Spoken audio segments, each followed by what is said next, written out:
On the eve of elections, a large group of Venezuelans who spent the night outside of this government-run supermarket are angry because food isn't being sold.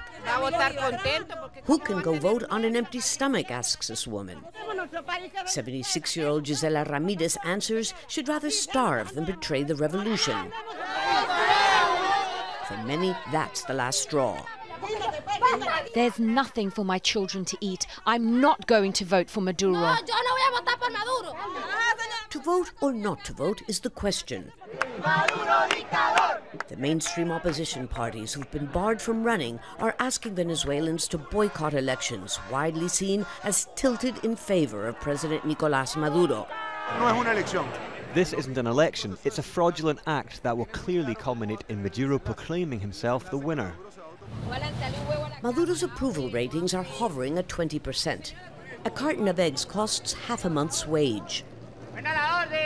Once prosperous business centers have been abandoned. Most businesses are out of business. Everything from money to transportation to electricity, water, and of course food and medicine are in desperate short supply here. Indeed, the only thing that's in permanent abundance are these endless queues, which begs the question, why would anybody want to re-elect the president who's presiding over all this? One reason is because Maduro's hardcore supporters believe he's still better than the alternative. Henri Falcon is running anyway. He's a former government supporter turned opponent who's distrusted by the mainstream opposition. He says he'll tackle hyperinflation and save Venezuela from a dictatorship. I asked the opposition groups that call for abstention, what is their plan B? They offer no other option. Do they suggest a military intervention or a coup? That's irresponsible. Another independent candidate, evangelical pastor Javier Bertucci, offers soup to hungry crowds, but is not widely known. Pollster Luis Vicente believes the opposition strategy is flawed.